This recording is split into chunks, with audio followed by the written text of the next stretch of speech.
GutPunched, Alzheimer's and Caregivers. Navigating the insidious illness of Alzheimer's is something nobody asks for. The disease sneaks up on you and your loved one, and it feels like you've been sucker punched in the gut. Then you ask, where do we turn for help? Who do we call? What do we do? These questions and more are what we hope to answer and give you some direction and hope. Now let's join our host, Jeff Edwards. Greetings and welcome. I'm Jeff Edwards, and I'm glad you're with us today. We're here because we want to share what we know, share what we have experienced, and share how the information may help you with Alzheimer's and dementia. But first, what are those 2 rules we follow here at GutPunched? Number 1, you have to take care of yourself. Because if something happens to you, who is going to take care of your loved one? And number 2, you can't do it alone. You need help. Find a good caregivers group, network with friends or relatives. Just reach out. Now, I got to tell you, I'm pretty excited about today's episode. And the format for today will be a little different so we can get to our interview. Now, our guest, she's phenomenal. She's a 3-time international best-selling author, a leadership coach, a professional speaker and educator, and she's been a caregiver for over 40 years. Now, I've only been dealing with my wife's Alzheimer's since about 2018. I research as much as I can, I read as much as I can, and try as many things as I can to help. Now, our guest here is light years ahead. She's going to share many ideas with you today and leave you with several different resources to investigate. So make sure you have something to take notes with. You'll get links to insightful websites and some very good books. A couple are hers. Sue Ryan is her name, and we'll get to the interview in just a few moments. You know, one of the resources our guest will share with us later is called the Whole Care Network, and you can reach it by going to https://thewholecarenetwork.com. It's all one word. Now, I checked it out, and I was just blown away with the amount of information that there is. I immediately bookmarked it and printed a quick 10 pages about resources to help you balance your physical, social, financial, and spiritual health. Now, briefly, it's easy to ignore your physical needs when you're caring for someone. However, this will limit your ability to manage stress and provide optimal care. The physical pillar provides you with an array of insights from experienced family caregivers and care experts that help keep you as physically fit as possible. Now, we know caregiving can be a lonely undertaking for you and your loved one. The loss of interaction with others can lead to depression and despair. The social pillar provides you with the tools you'll need to stay connected to your hobbies, friends, and family. You'll also learn how to create a care team to alleviate caregiving burden. Financial stress during caregiving is overwhelming. Assessing the long-term financial impact of caregiving is critical to ensure you reduce the risks of inability to cover care costs, loss of income, and depletion of financial safety nets. The financial pillar provides expert advice to help you build a strong and steady financial plan for caregiving. It's very important. And spirituality has different meaning for everyone. Respect and embrace all interpretations of spirituality and aim to promote inner peace and comfort to family caregivers through a focus of self-compassion. The spiritual pillar provides whole-person perspective to help you navigate a care journey filled with self-compassion. Now, this is good stuff. We're going to explore more of this in future episodes. Our interview is coming right up. We'll be right back to GutPunched, Alzheimer's and Caregivers. I was in charge of my mother since she retired from work. When she was diagnosed with Alzheimer, it just turned my life like upside down. It was difficult for me to identify because she normally forget where she left the keys or if she has something to do. She can have a conversation like normal with a neighbor, but suddenly she comes to me and she says, "Who's that? I don't know who's that." And she started like repeating the same questions. And when she was diagnosed, she said, what are you telling me? No, I don't have this. Because she didn't want to recognize what was happening to her. 1 in 10 Americans over 65 has Alzheimer's disease, and 2/3 are women. For more information, go to brightfocus.org. This is GutPunched, Alzheimer's and Caregivers. A 3-time international best-selling author, leadership coach, professional speaker, and educator, Sue Ryan. She knows her subject, and she has lived and navigated both the executive corporate world and life as a caregiver at the same time. We've been trying for a few months now to connect and to have a conversation and hear her story and journey. And thanks to Amy Shank, we finally connected. Now, Sue and Amy just did a feature story recorded on ABC 7, and it's on television, and it's called Naples Woman Shares Her Journey Caring for Dementia Patients. If you go to their website, I bet you can still find it and watch it. It's really very good. These are 2 women who are passionate about helping others going through the caregiver's journey of Alzheimer's. Now, Sue has been a caregiver for over 40 years for family members and her late husband. Her book, Our Journey of Love, 5 Steps to Navigate Your Caregiving Journey, is an international bestseller. So, Sue, how are you? And why don't you tell us a little bit about your book, Our Journey of Love? Hi, Jeff. Hi. Thank you. I'm so glad to finally be here. I'm glad all of our stars aligned and we could get together finally. It's really great. I appreciate the opportunity. And yes, I have been on a variety of family caregiving journeys from when I was in my early 20s. And because it's been something that's come into my life so many times, it's included loved ones. It's in addition to family members, my grandmother, my dad, and my husband, and their journeys overlapped by a few years. So it was quite a long journey with both of them. And when you have that experience brought to you so many times, you can either say, I want nothing else to do with it, or, gosh, this keeps coming into my life. This must be a part of my purpose. How can I use this to help others? And that's the lens I saw it from, is that every experience I had was something that was for me, so that I could take my life's experiences and help others based on the lessons I had learned. And the reason I wrote that book is I want people to learn faster than I did and more easily than I did. In the beginning, there weren't books. People didn't talk about dementia. People didn't talk about being caregivers. I couldn't find any information about what to do. And I say it often felt like I was on an emotional roller coaster blindfolded. So I wrote the book to help people learn how to navigate their caregiving journey, and have since then created other programs that support that. And when you go back that many years, you're right. And we didn't have the internet, computers to look things up. So I understand that. I'm further down the road from you, I guess, let's put it that way. I've only been involved since about 2018, but still, it's that feeling of where do you get the information from?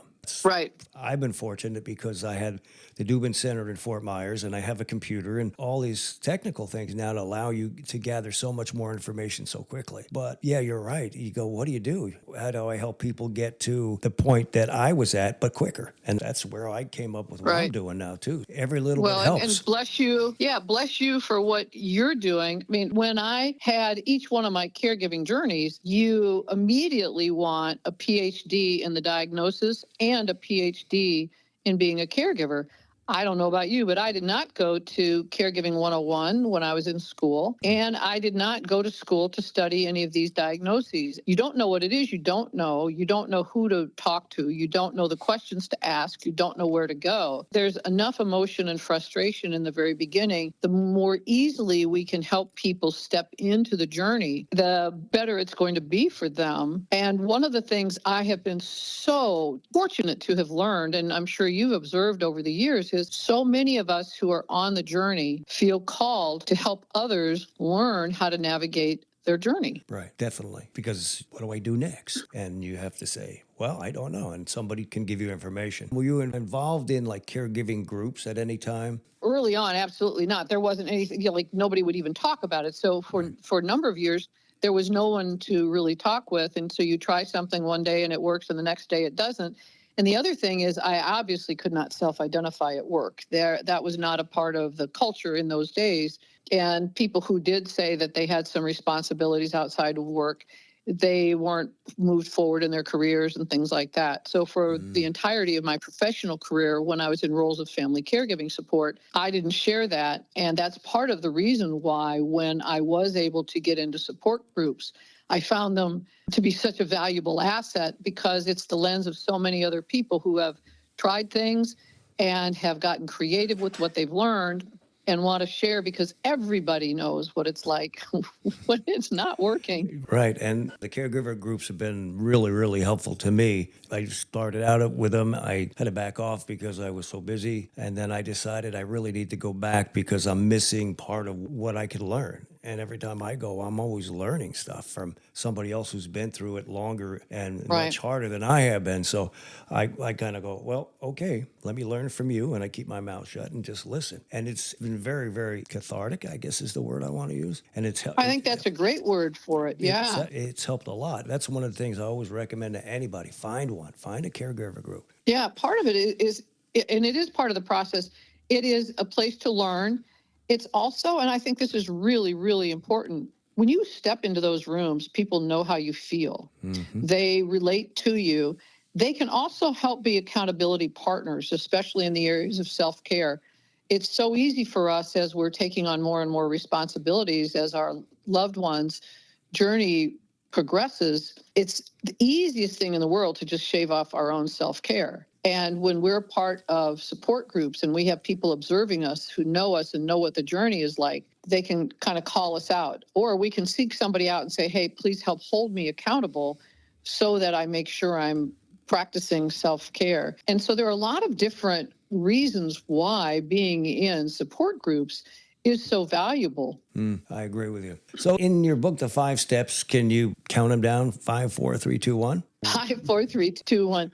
When you talk about the journey, whether it's the steps or not, and I actually created a whole program out of the 5 steps to navigate your caregiving journey, those 5 steps actually became the middle of the journey. And it was navigating the everyday, and it was understanding yourself.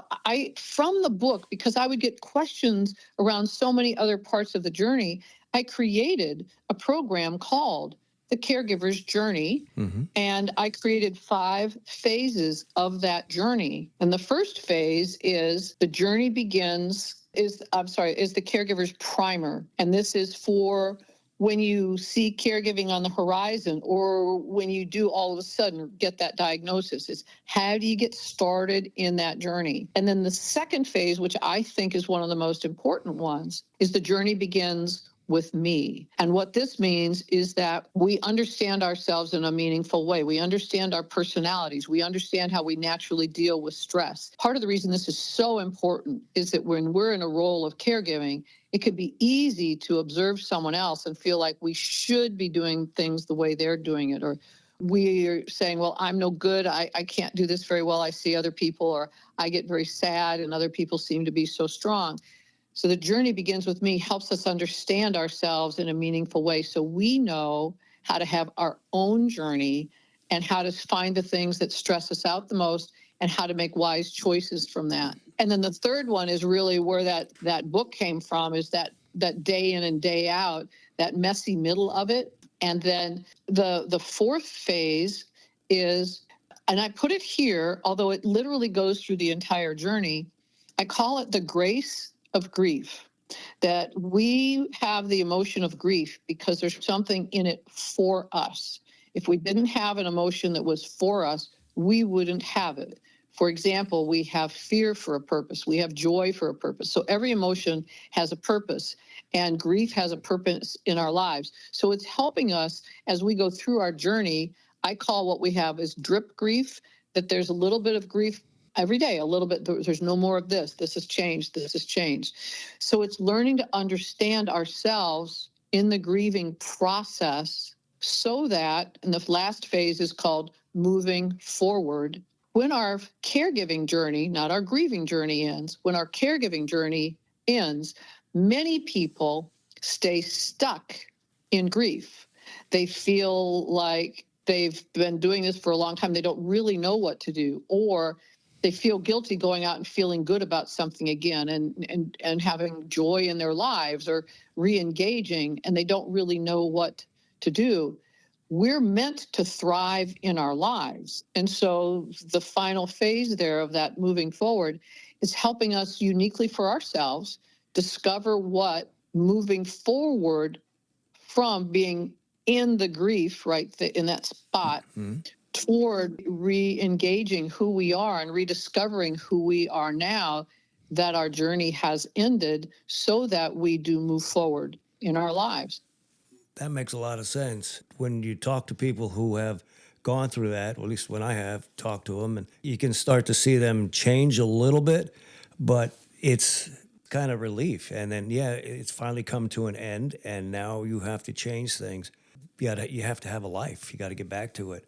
One of the things that I've talked to somebody else who I interviewed way back and when we started this one, who made a habit of every week, at least an hour a week, if not more, set up time to go sit with a friend and talk, and just talk about anything. Just get away from it all in order to help settle where he was from, seeing the end coming, and then it comes, and then what do? You still have to continue to live by having people to talk to and communicate with. I think maybe it helps a lot more than just being stuck there. I think that's a great suggestion, because in the conversations, for example, even if there's no goal for the conversations other than to have them, in the conversation, things will remind you of what you used to do. For example, when I was caring for my dad and then combined my dad and my husband and then my husband, there were parts of my life I chose to put on the shelf. I chose not to do for a season in my life. And then after my husband passed away, I call it his birthday back into heaven, that he was born back into heaven. After he was born back into heaven, I began exploring what I had put on the shelf of what I had been doing before, to see what I was still interested in doing, so that I could then begin to take those back down and step back into them, or just say, I've moved on from that. That's not something I'm interested in doing anymore. And it's really a great place to be, because you can sit with it, and then in conversations with other people, it can remind you of memories you have that were when you were doing something in an area that you had chosen to put on the shelf, and you can decide if that's the kind of thing that would be interesting to you again, or if, not so much. For example, one of the ones for me is I love travel. I really, really enjoy travel. And I chose not to do that when I chose to stay close with my dad and my husband. And now I've traveled a little bit, and I realize I love it as much as I used to. Good. And that was a positive one. If it was something else that you didn't really like, then you'd know, and you don't have to spend the time on it. Yep. Having those conversations. Yeah. Like your friend did. When you start having conversations, if travel, for example, when travel comes up and you're talking about it, you're like, I really did enjoy doing that. I'm going to do that again. Or if it's maybe something else, you're like, yeah, no, not so much. Yep. I did that a few years ago with fishing. I wanted to fish, and I finally bought myself a little boat, and I said, this is what I'm going to do. I wanted to do this for so long. And then when I did it for a year, I'll go, I'm not catching fish. It's costing me too much money. And I go, okay, I had it. I did it. Put it on the shelf again. And go from there. Maybe I'll go fishing one other time, let somebody else drive a boat and take me out. I understand that. And that was in the early stages of where I was too. So it gave me a chance to do something by myself. Otherwise, all I do would work. But now I'm doing this. And I'm passionate about this, one, because I'm involved in it. But for me personally, I've been in this kind of a business most of my life, over 54 years. Wow. I'm able to use all the things that I learned over those 54 years, even though the technology has changed a lot. I found that I still love it. That's great. It takes so long to do, but that's kind of, but as time goes on, it gets easier and easier. And I'm finding this is what I like to do. So this is okay. That's great. But I understand what you're saying, because you go, I had to give this up, give this up, give this up. And now you go, okay, let's try this. Yes. And you're at choice. So for example, I chose to put things on the shelf. I didn't feel like I couldn't do it. I didn't feel like there wasn't somebody who said, well, you can't travel, you can't do this, you can't do that. I intentionally chose and felt very at peace with it that I was going to put these things on the. One of the things is I chose not to work in a corporate environment because I wanted to make sure that the majority of my presence could be with the needs of my husband and my dad, and that I felt that I wouldn't be able to be responsible in a timely manner at all times to the team that I was working with from a corporate perspective. And so from a place of great acceptance, I said, I'm not going to work in a corporate environment anymore. I'll do some things on my own, and I'll do them so that I can control my own schedule. And those are just choices. And so when our loved one passes, we're then at choice again to pick something up and look at it and decide, do I want to go back to that, or do I want to try something different, or where is it? And it's a sense for us of, again, even though it starts as a small piece of moving forward, it's helping us re-engage with who we are and who we are today. Yeah. The online course that you have, the Caregivers online, how does that work? I created the online course because I know that caregivers are very, very busy, and I wanted to bring a number of different lessons to caregivers based on all of the phases of the journey. I wanted to have guides and worksheets. I wanted to have lessons. Most of the lessons are under 5 minutes. And what I did is I created an audio version, a video version, a PDF version, and then I've got the workbooks and the guides. Wow. So that no matter how you want to consume it, you can consume it. That if you want to just be listening when you're walking on the treadmill or outside, if you want to be able to watch it, if you want to be able to read, and then there are supportive guides. And it walks through the entire caregiving journey with very short messages for each lesson. Accessible, every form that you can do. Not everybody can sit and watch a video. That makes sense. It really does. How did it get this online course? How does one sign up for it? Actually, they can get the link to it on my website, SueRyan.solutions, or if you've got something that you put any information on, but it's called, how about this for a name? The Caregiver's Journey online course. And they can go out and get that. And I have it on my website. There's a drop down for courses, and it has the link to it there. I'll get it on my links too. Well, I'm very proud of you for doing this. This is great. Good for you. Again, it's not about me. It's about everybody else. So I'm going to tell them, go here. You can go here. If you need links, got them here on my site. To me, there's no competition or no competitiveness as long as everybody's going in the same direction, and that was my whole purpose. Well, and I think Jeff, what you're saying though is so powerful, and this is one of the things I love so much about our community. While it's not a community, we would have said, like for example, gee, I'd love to become part of a tennis community.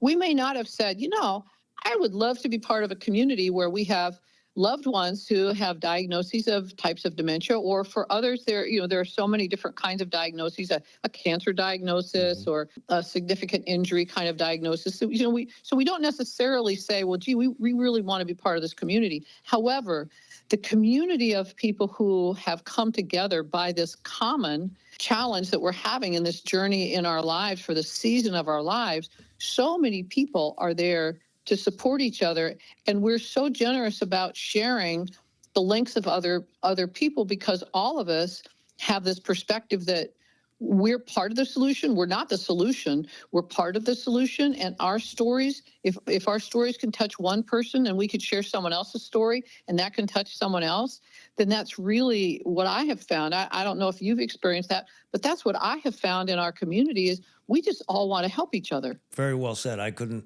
add a thing, because that's why we do it. What you said, we didn't sign up for this, and why me? I have 2 rules I always use in my programs. 1, you got to take care of yourself, because if you don't, who's going to take care of your loved one? And number 2 is find yourself a caregivers group. Ask for help. You need it. You can't do it all by yourself.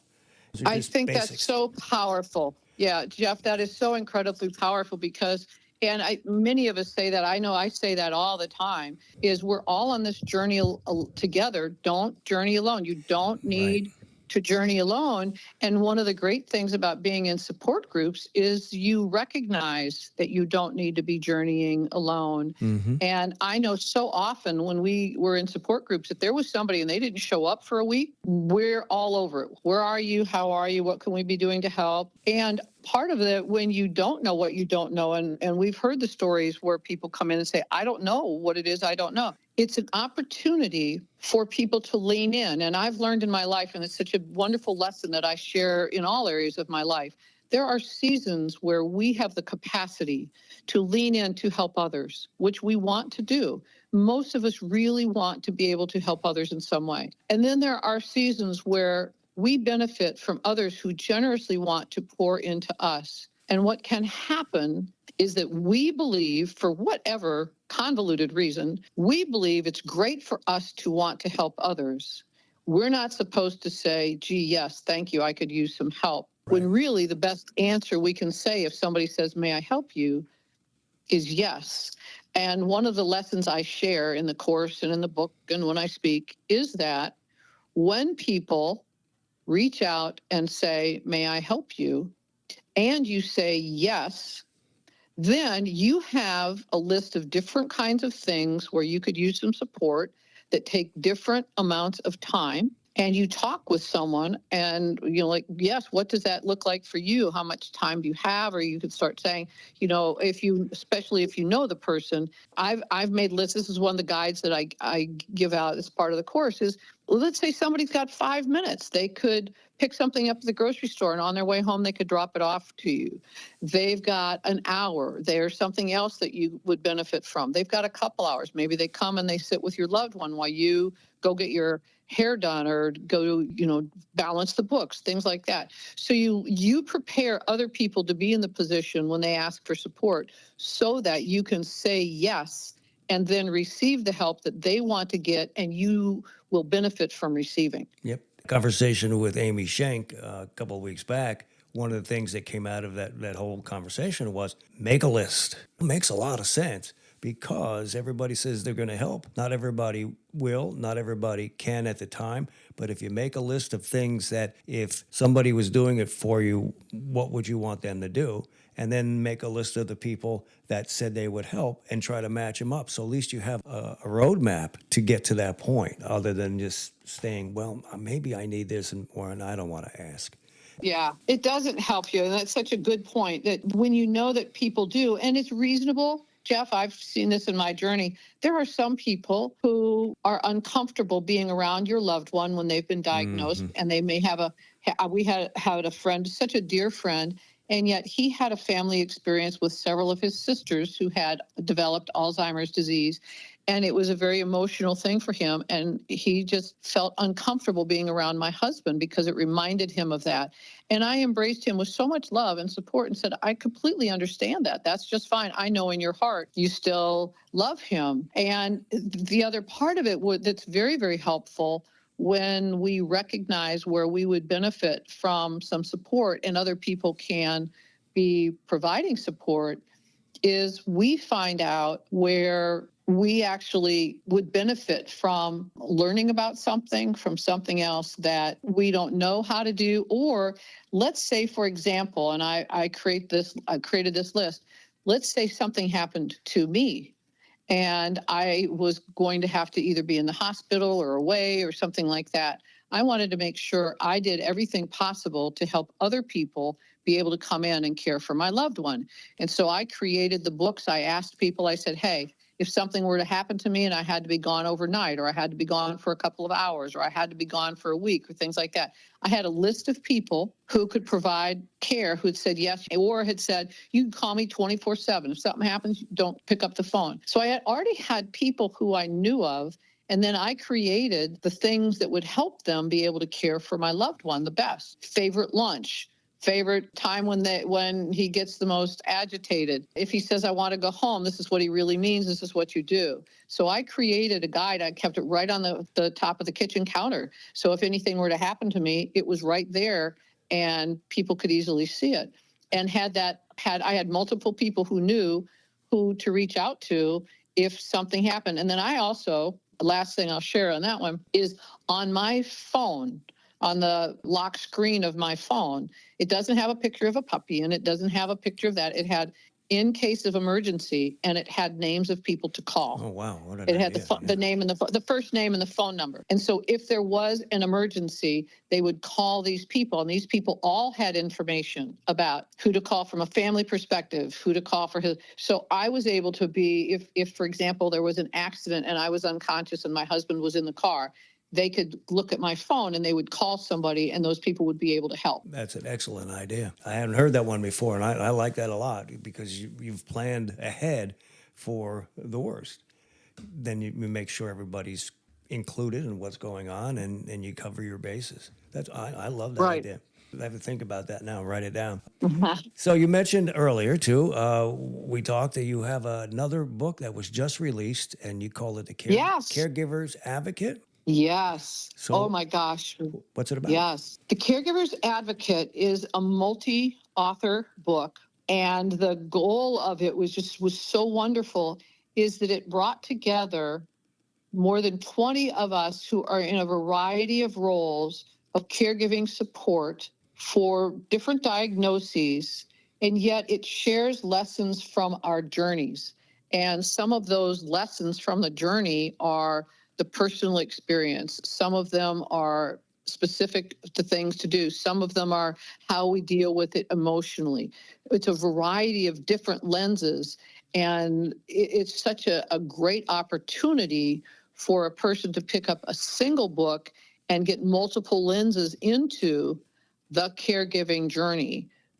And it's for the caregiver. It's the caregiver's advocate. We are advocating for you. We have got ways to help you, and we're sharing the lessons of what we've learned on our journeys for you. Good idea. Where can they get this book? That is also on Amazon. Amazon. Yes, Great. Our Journey of Love, 5 Steps to Navigate Your Caregiving Journey is on Amazon, and so is the Caregiver's Advocate. If you can Google me, Susan J. Ryan, and those books will also come up. The author of the Caregiver's Advocate is Debbie DeMoss Compton. She's the primary author, and I'm one of the names of the authors on that book. And it was so heartfelt reading the other chapters of others, and I learned lessons from experiences that I could step into that others had experienced that I hadn't. I'm going to have to get that copy of that book from Amazon. So you also had mentioned that you are going to start a podcast with a friend. It's about navigating the dementia caregiving journeys. Good. It is a dear friend of mine. Her name is Nancy Treaster. She and I worked together. She, her husband, and I all three worked together at the same company when we were in our 20s. We were actually next door neighbors for a while, and then I got transferred, and our lives went different directions for a number of years, and then we reconnected a few years ago when she was giving care for her husband, Kim, who's on the 9th year of his diagnosis of a type of dementia. Mm-hmm. Last summer, I went up to meet with her, and we sat down to visit, and she said, I just feel so called to be able to give better information than I was able to find on the internet. She would call me because she would Google something, and she couldn't get the answers, and she's like, well, you went through it. What did you learn? And I said, well, I've wanted to start a podcast for a long time, but I didn't want to do it on my own. And our podcast is going to launch in August, and it's called The Caregiver's Journey, Practical Tips and Candid Conversations. And we just talk about the good, the bad, and the ugly in the 3 phases of the caregiving journey, which is in the beginning, the messy middle, and later on. And we separate it that way because in the beginning, your care receiver still kind of has control or thinks they do. And in the messy middle, we're asserting control. We're beginning to kind of take more control over. And then later on, we have assumed control. And so the lens in the journey is different. So we share about lessons and tips from each of those. Are you going to do video or just audio or both? Video and audio. Excellent. And where we'll be able to find that? We're going to have it on the Whole Care Network, and we're having it on Apple, and we're having it on Spotify. WHOLE, Care Network. and then CARE, and then network. The Whole Care Network is a wonderful resource for Caregivers, there are a wide variety of different types of resources on there. There are some different online courses there. That's where my online course is hosted. There are different videos. There are different authors who have put some blog posts out there, and there are different podcasts. So a lot of different resources for people looking for caregiving support. First time I've heard of it. That's why I asked, and I just wrote it down, and I will check that out when we hang up. Yay! I'm always looking for stuff, and I think you're going to do very well. You're a lot more organized than I am. You've got a plan, and just from our limited dealing, I can tell she's very buttoned up, organized, knowledgeable, and full of energy. Yeah. Oh, You are. Me, I'm just I wing it. I do have a long-term goal with it. I go from week to week. Everything's a little bit different. And because how I'm presenting it, and then on the 1 week is frontal temporal dementia. Next week it's about drugs, the new drugs that come out. And next 1 week I was sick and I played classical music because there was a great article about classical music and how it affected people with dementia. that's wonderful, though. And you But know, it was different. give yourself a lot of grace. Give yourself grace upon grace. You're doing this. You're out here. You're touching people's lives and you're helping people. So I applaud you, Jeff. This is a lot of work. I would agree with you on that. And I think it's the people that are listening to it and hearing it, it's helping. I've been starting to get some emails from people and thanking me. But you that's never know. wonderful. Again, it's so you never know. And hopefully the goal is to get more people to listen to it. And again, this is people go, oh, you're doing a podcast. Oh, what are you doing? You know, movie stars, music, what? No, it's not sexy. This is what it is. And they look at me like, oh, yeah, that's pretty interesting. And then when they listen to it, they go, oh, there's so much information. I said, that's the point. And if we help one person learn one thing, then I feel it's a success. And so let's move on and help one more person. It is That's what it is. beautiful. And then when you help one person and then they help someone else, that's, when you think about it, you're just a big online, kind of like the support group, is that you're taking what you've learned in your journey and you're bringing other people on who've learned in their journey. We're sharing what we've learned to help others. They're learning it, and then they're going to be sharing it with others. So it's kind of like the pebble in the pond, that it creates ripples. And that's really what so many of us as caregivers are doing, is we feel called to share what's come into our lives to help others, as we said before. Yeah, it's a journey, and everybody is at a different stage at a different times. We do what we can do, and you know that. You know that from experience. And I do want to thank you so much for your time. I know you're really busy, and we do appreciate very much that you were able to share some great information with our listeners. Give you the website again, or any information, a phone number, however you want people to reach out. Go ahead, and we'll edit it in. All right. My website is SueRyan.solutions, and you'll see the variety of different things I offer from there. And I have a contact me page they can go to. My email address is sue@sueryan.solutions. I will give you the link. The Whole Care Network is where my online course, which is called The Caregiver's Journey, is actually hosted. So that's where they can find it. There's also a link to it on my website. And also on my website, they can sign up to get some free guides and then some additional information if they choose to. Excellent. Well, you're like an encyclopedia of knowledge for people, and that's a great thing. Continued success for you, and appreciate your time, and we'll just all move forward one step at a time. Thank you very much. We're all on this journey together. You don't have to journey alone. You're right. Wow.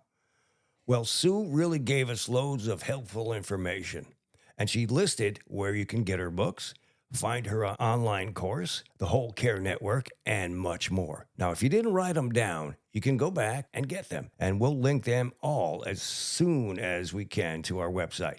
So for more information from Sue Ryan, go to SueRyanSolutions.com. That's SueRyanSolutions.com. We've added a bunch more help links to our website, GutPunched.com, and we're working on adding some more book resources.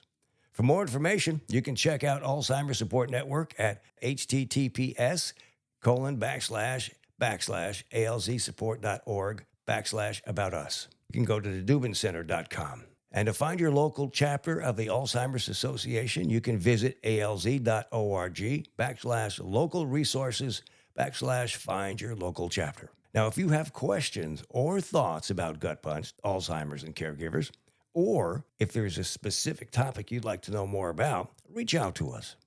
Listeners are starting to reach out, asking questions and for information, and we're directing them to the best resources. We really enjoy hearing from you, no matter where you are in the U.S., so keep it coming. Our email address is gutpunchedac@outlook.com. Now, a special shout out to Rick Peterson, Aura Santana, Gentry Thomas, Dan Moser, the Dubin Center, and my wife for their tremendous help and support in making this podcast possible. Thanks for joining us, and please come back again for more. God bless. This has been Gut Punched, Alzheimer's and Caregivers, with your host, Jeff Edwards. Don't forget to hit that like button and subscribe to us on all the platforms like Spotify, Apple, Pandora, and more. If you have a question or want to get in touch, our email is gutpunchedac@outlook.com.